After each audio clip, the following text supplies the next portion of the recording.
guys, it's Khaki. Today I'd like to talk to you about something that a viewer requested: how to break a stall. Stalls happen, they happen to all of us. So let's talk about it. So, first off, what is a stall? Most healthcare experts define a stall as a 3 week continuous period with no change in your weight. That's for most people. Bariatric patients, I think of it as a little bit different. We tend to, in that first few months post op, lose a tremendous amount of weight. While there is a common 3 week stall, most patients see some weight loss every week, even if it's just a half a pound, for several weeks. Then we get to the point where we step on the scale one week. Oh no, it's the same. There's no movement. Or, heaven forbid, our weight is up a little bit. So, what's going on? Is it really a stall? Most of the time, especially in that first year, your weight is going to stabilize for a few weeks with no loss. And it's really just your body adapting to this tremendous weight loss that you've had. Think about when you step onto something kind of unstable and you go, whoa, and you take a few minutes or a few seconds to find your bearing. A lot of times that's what your body is doing. You have been full steam ahead, and all of a sudden your body says, let's put on the brakes. We've got to regain our equilibrium. So, a lot of times, a pause in weight loss is not really a stall, it's just a pause so that your body can kind of catch up. But what happens if it truly does turn into a stall? If you go for several weeks without seeing any weight loss? First thing, look at where you're at in your journey. Are you in that first year? Do you still have quite a bit of weight to lose? Or are you getting near your goal? If you're getting near your goal, that's going to happen. You are going to experience periods where you don't lose weight. Or perhaps maybe your goal is not realistic. Maybe your body has a different goal. If you are sooner in your journey, or you do still have quite a bit of weight to lose, these are the things that I tend to look at for myself and for my patients. First off, I cannot emphasize it enough. You can't change what you don't know. I say this all the time. Keep a food journal. If at all possible, I know that triggers some people. Some people say that feels like diet mentality, but for me, it's just a data point. If I have a problem or I want to change something, how am I going to know what to change if I don't have any idea what things are right now? So, if you do truly have a stall, go back and look. What has changed? Are you eating more carbohydrates than you used to? Those things kind of sneak in. Are you eating more processed food than you used to? Has your protein intake gone down? Has your water intake gone down?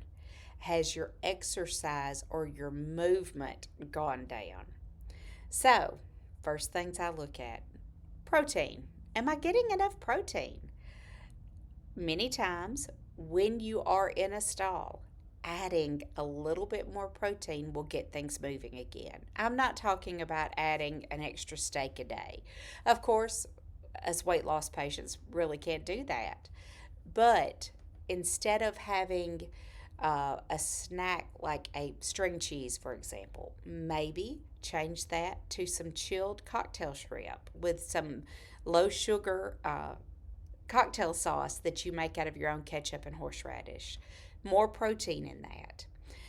Look at little ways that you can bump up that protein intake. Number two, back off on your carbs a little bit. Sometimes that happens without us realizing it. Even from things that are healthy, when you're in that weight loss phase, you have to limit things like fruits. Look at fruits that have more fiber, lower on the glycemic index, like berries. It's not that they're bad for you, but if something has changed and you want things to get moving again, maybe pulling back on those things, making sure that instead of reaching for a banana, you reach for some blueberries. That may get things moving again. Look at any other carbs that you've got going on, whether it's in protein bars, uh, low carb bread. There's a lot of ways that those carbs can sneak in. So check that out. Look at your water intake. You should get at least 64 ounces of water a day. I have found a lot of times when my weight loss is not happening, if I add in more fluid, things get moving again. Always check on that. Look at where are you getting your protein from. Past the first few months, you should be getting most, if not all, of your protein from real food. Protein shakes should not be meal replacements at this point, except for very occasional times. If I am busy, if I have an early morning exercise class, sometimes I will have a protein shake, but that's rare. I'm not drinking a protein shake every day. Real food, real protein sources are what you need to focus on when you get past those first few months. Look at, am I drinking any of my calories? I have talked to so many dietitians who say when they get patients back in who start having a gain or who are not getting their goal, when they do a review with them, many times they're getting calories, empty calories from beverages, fruit juices, alcohol, soda, any of those things. Are they creeping into your diet? Things that maybe you were hard no on and now they're coming back in. Movement. I have talked in other videos. I am not a big believer in hitting the gym for the first 6 months after weight loss surgery. I think your body needs to focus on getting weight off. I think that you in your mind, need to focus on the food part at this point. But after a point, you do need to work on getting more activity in. Look at your journal. Have you been getting the activity in that you used to when you were losing weight? If not, get moving a little bit more. What and make sure it's something that you enjoy. Don't force yourself to do cardio if you hate cardio.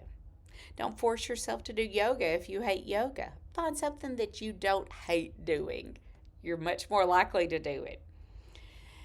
Another thing that I personally have seen help with the stall is when you look at your food journal, if you're getting in, I'm just going to throw out a number, 1,200 calories a day. How are you getting that in? Is that 3 meals a day? A lot of times I find that eating less calories at a time but eating more frequently kind of gets things moving again. Are you eating enough? Sometimes with bariatric surgery, our hunger is turned off. We don't realize how little we are really getting in. Make sure you're getting that bare minimum of calories in. Ask your bariatric team what that bare minimum is for you. Sometimes bumping that up maybe we'll get things moving again. I know that's kind of counterintuitive.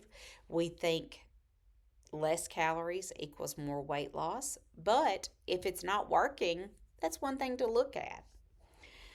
So, guys, those are my stall tips. It happens to all of us. When you keep a weight journal and it charts out, you will see weight loss is not a ski slope. It's kind of a whoo, it's going to happen. But getting past it sometimes takes some thought. So these are the things that I would suggest. I would love to hear what have you found gets the scale moving again. What are your tips for breaking stalls? Have you had stalls? Tell me about those. I would love to hear from everybody. Where are you at in your journey? any other questions that you have. And of course, I would love to hear video suggestions. This was a suggestion from a viewer, so tell me what you'd like to hear me talk about. Guys, I hope you have a great week, and we'll see you next Wednesday. Bye.